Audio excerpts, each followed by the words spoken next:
What up? This is Robert Ory. Ory, three-pointer. Buries it. You might know me as Big Shot Bob. To Ory for three. Oh, unbelievable. This guy is off the charts. What's going on, Big Shot Bob? Robert Ory from downtown. We're in the thick of the NBA playoffs. It is the Big Shot Bob podcast. It is the shoot-around. A little bit of extra bonus show here on a Friday. B-Dog Brandon Harbour, Rob Jenners, of course. 7-time NBA champion, Robert Ory. This time of the year bring back memories for you, man, when it's like playoff time and stuff, or not really? I didn't hear you. You buzzed out on my ear. Oh, I'm sorry. I said, this time of year bring back memories for you, man, like playoffs and stuff? Or Heck yeah. I got excited, man. I get more engaged. I'm like, blood gets boiling a little bit? I watch every game Saturday. I watch every game Sunday because it's just like, to me, it's good basketball. And when I say good basketball, the refs aren't calling that bullshit. So you don't see all these guys just going to the free throw line, doing all this kind of stupid shit in the game. And you can tell by the scores that have been put up so far, not too many free throws are being shot. So I love this time of year. There you go. Well, we're in it. If you ever have a question for Ron, by the way, at Big Shot Bob Pod, pretty much everywhere. B Harper 90 at Rob Jenners at RK Ory. You can find us all over the place. Question from Henry to lead us off this week. I saw that Jim Harbaugh got his 15-0 Michigan tattoo on his arm this week. I guess he promised his players if they went unbeaten and won the national title, he'd get a tattoo. So he got a Michigan M 15-0. Rob, did you ever have to get a team tattoo? Was there ever proposed an if we win team tattoo? No team tattoos over really? there. No, and that tattoo is boring and ugly. I'm like, I hadn't seen it. Yeah, it's just a M. It's not even the Michigan M to me, and it's just 15-0. But to each his own. But no, it's like for me, if we'd have went, I think if we'd have went what was it, 16-0 as the Lakers when we lost that unbeaten. one. I think we probably did something because that would have been the first time in the history of the NBA that something like that was done. Yeah, I think we probably got together and probably did something. But that's the only time I think that we ever did something like that. Okay. All right. We also had the list of most overrated players came out this week. We had an anonymous poll amongst current NBA players. The most overrated player in the league, Rudy Gobert. Oh, Lord. 13.6% of the vote. Second on the list was Jordan Poole at 8.6%. Trae Young, who won it, I think, last year, 7.4%. And then Dylan Brooks is on here. James Harden is on here. Most overrated player in the league. Other people on this list that fell below that, Bradley Beal, John Collins, Halliburton, Julius Randle, Pat Bev, AD is on this list, and somehow Jason Tatum is on the list of most overrated players. So some of that to me feels like haters hating on people that maybe... One or two people threw that name in Yeah, there. that's stupid. That's stupid. Yeah. But Gobert, I get it. I mean, I get it. Off camera, I would tell you who I think on that list, and I was talking to this morning with Candace and Christian about how I feel about this guy. It's like I'm waiting for him to, prove me otherwise because I want him to, but you can't say this off-camera shit. No. You got to say this on camera. Who is it? Fess up. I already said him earlier. We ain't going to kill you for it. I think, to me, I'm still waiting on him to do something impressive, and that's Halliburton. Oh, okay, he's on the list. Oh. Yeah, I think for me, that's the one guy that I'm waiting because, and I think it probably boils down to me, watching when people who know how to play defense guard him and sit on his right side, how much trouble he has to score. Right. And for me, that's the one guy on that list that I don't want him to be on this list, but I need him to take himself off this list. Now, Jordan Poole, I get that one. Dylan Brooks, I get that one. Yeah. Rudy Gobert, I get that one. But James Harden, no. Bradley Beal, no. AD, no. And John Collins, because he kind of in Utah now. Sabonis, no way. No. He almost averaged a triple-double this year. Yeah. Yeah. And, some of these are just, But, but like Pat Bev is on this list. AD is not overrated. I don't think, and as much hell as I give him for not being on the floor, I don't think he's I don't think he's overrated. I think there are times, yes, I know where I'm disappointed in him, but he's shown a plethora of times who he is and what he can do. And it's far from being overrated. Well, again, some of these guys were really low on the list. I think it was like less than 2%. Yeah, I just don't think he should be on. I don't think, and I think a lot of that is just from the fact that he's been hurt so much. And that might be the case. That might be injury related. But yeah, I do agree with a good handful near the top though. Dylan Brooks for sure. Oh man, he's cosplaying. I'm getting from this cosplaying. Listen to you. That man want to be in movies so bad. Oh goodness. Damn. We also somebody sent me this week, and I didn't really know what to make of it. The sports betting site Bovada put this out. Never heard of him. Bovada's been around for a minute. He's heard of it. He's be playing. He heard of it. They put out the list of the top 10 NBA championship teams of all time with no context, by the way, just their rating. Here you go. Argue. And I think that was probably the point of this, was to let people argue. Number 10, the 2020 Lakers. We know why that team there. Why? That team, because it's the bubble ring. They call it the bubble ring. Yeah, but that makes you one of the top 10 NBA champions of all time?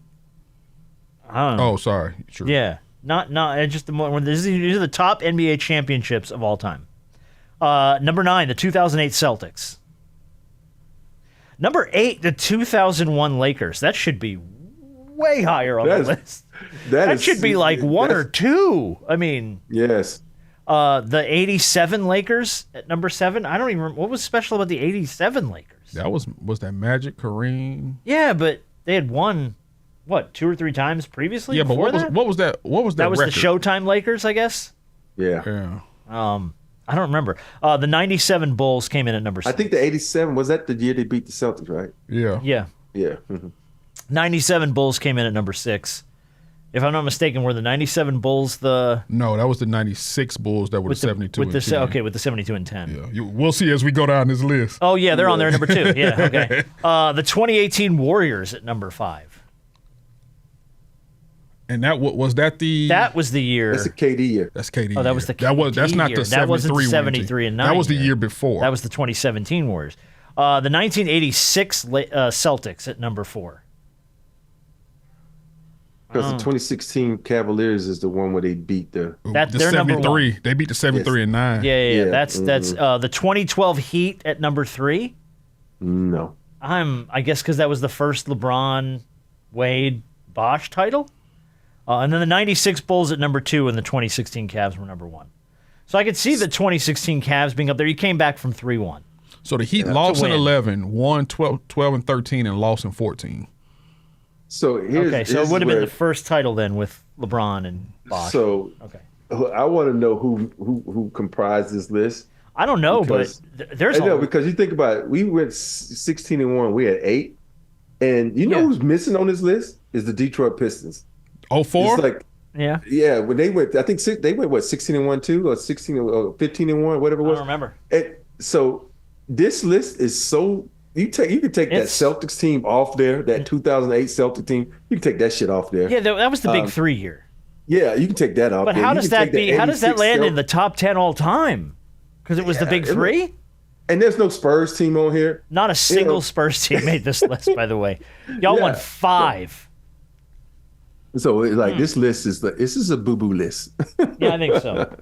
You can take this 2016 Cavaliers team, you can put them down at number 10 because this ain't the number 1 team. No, they're not number 1, but I don't think they're 10. Yeah, I don't think they're 10 either. I think they're top 5. Because for them to take down the team with the greatest record of all time. And do it down 3-1 in the NBA Finals to come back and win that was humongous. Well, in that case, you should put the 95 Rockets on there, and we didn't have home court advantage, and we beat all 50-win teams. Can I to tell get you to the finals? Can I tell you why they didn't put y'all up there?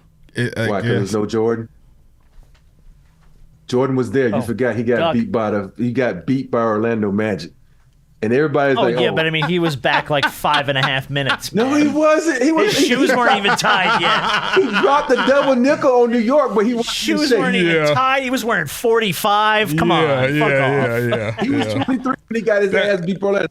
Hey, you know what he said? He like, fuck it, I need to go recruit and get some fucking help. Coach, I need help. Rodman, I need help. Yeah. Yep. Yeah. But Jason Kelce, I need help. but to go back to number 10, with the 2020 Lakers, I do think there are some people who say that's one of the harder titles because of the nature of everything that was going on. Everybody, that's the bubble. Because my thing is, basketball was canceled. Like, they didn't have to bring the season back. Oh no. True. And so for everybody who wants to, I just feel as though because it was the Lakers that won it, everybody got a problem with it. I've said that before, and I'm going to always stick to that. I think that's true, though. Yeah. I think that's valid. I just think people said, well, I think this was a more even field because everybody had the same conditions. It was no home court advantage. So I agree with you on the fact that it was a hard championship to win, but everybody had an even field. That's why I say it kind of tilts towards not being as tough where you got to go in someone's arena when you got people cursing you out, throwing loud shit crowd at you. and getting the all win that there, shit. Yeah. Well, we sort of hearkened to this on the Tuesday show. This question came in from Kevin. Did you see the quote from the NBA GM about the draft sucking so bad this year that it could get somebody fired? And this was the quote. Yes. Quote to NBA reporter Jeff Goodman. Quote, "This is an absolutely awful draft. There is no guy that projects as a franchise player, no one that even stands out as the number one pick. This is the type of draft that will get someone fired if they get the number one pick." Because people are going to go, you have the number one pick of the draft. You screwed it up. Well, I think anybody could screw this draft up. I mean, I went and looked it up, and I don't even know any of these people in this list, except for the kid from UConn. Zachary Richer, a 19-year-old wing from France's top division. Why is the guy number 5 from UConn going into the draft? You can't shoot. What are you doing? Because there ain't nobody else going into the draft? Because you can get paid up front? Okay, the big from Be a UConn. top 3 pick? You can't guard my old fat ass. Why are you going into Don't do that. Don't do that. I'm like, it's like so many guys, and this is what pisses me off about the league. They got to a point where they let, they draft kids on potential. And like, dude, draft the kid who got fucking talent, not potential. Potential is like, rolling the dice and okay, give me what you got, but it's the leagues is like, he's right.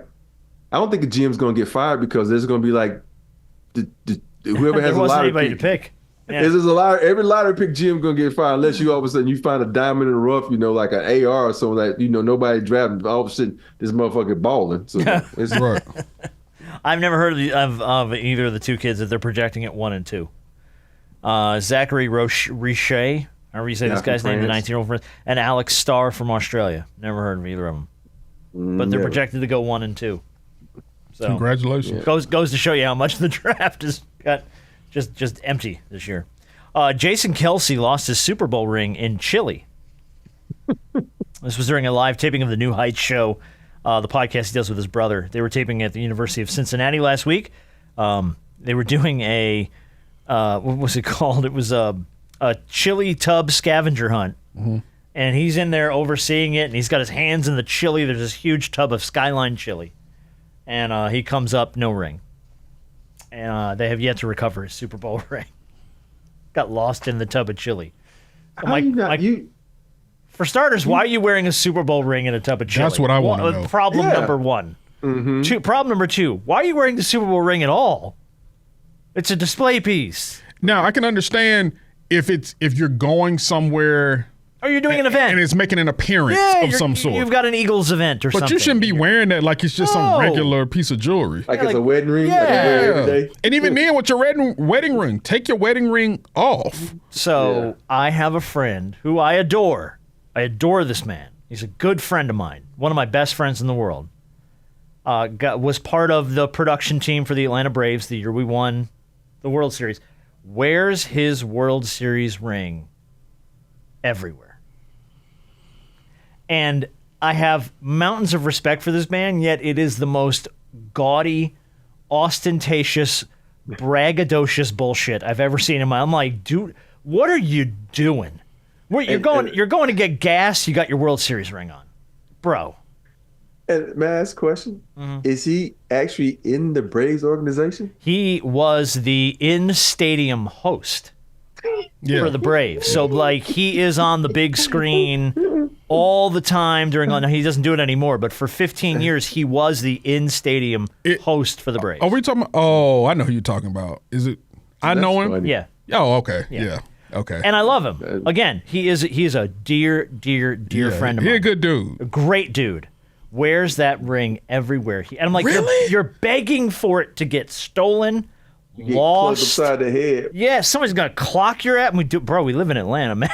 Like, I've seen people get knocked out for less. Hey, my brother's got jacked twice in Atlanta when he used to come watch me play in Atlanta. So stop it, dude. Yeah, like, I mean, but yeah, Jason Kelce lost his. What's the worst thing you ever lost? Did you ever lose anything like crazy valuable like that? Yeah, I actually lost. I lost my wallet on the plane. You lost your time. whole wallet. My whole wallet. You you didn't get it back?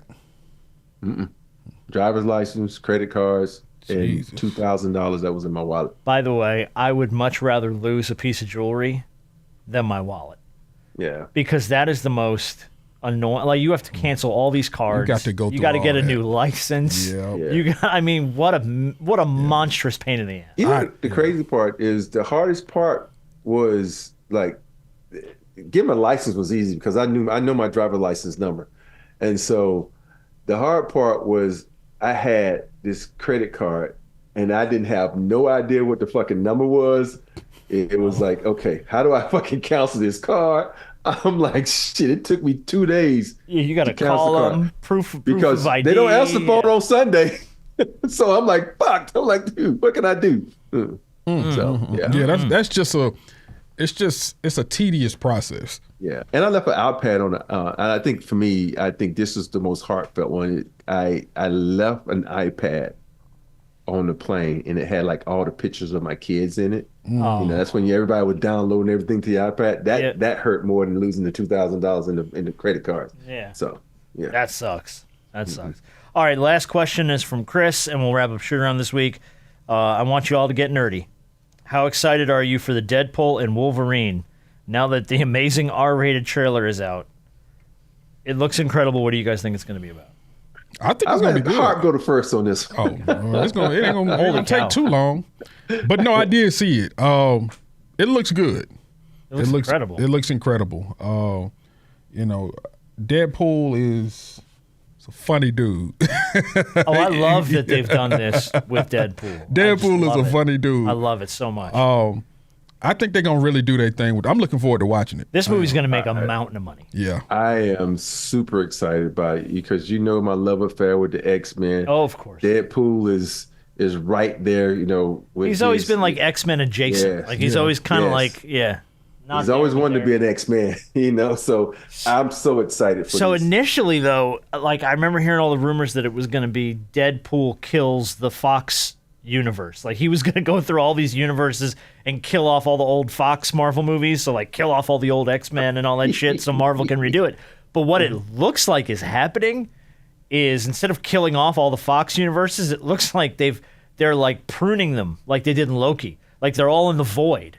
Because it says that you saw the 20th Century Fox big logo behind him at one point that was all in rubble. And everybody that's like in the void has been pruned from the Fox universe. So it looks like Deadpool's trying to prevent his universe from getting killed by Marvel. Like Wolverine's universe has, like all the old X-Men movies have. Like Marvel's killed off all that stuff. So I think the joke here is Deadpool's trying to stop Marvel from killing his movie because it was a Sony movie. Yeah. Don't kill my universe. But oh my God, him and Hugh Jackman together in this movie are going to be gonna be freaking fun. wild and out of control, and I can't wait for it, dude. It's going to be so funny. But that's supposed to come out when? It comes out in July, I think July 26th. Okay. Yeah, over the summer. It's going to make like $500 million. It's going to make Yeah. so much damn money. Oh my God.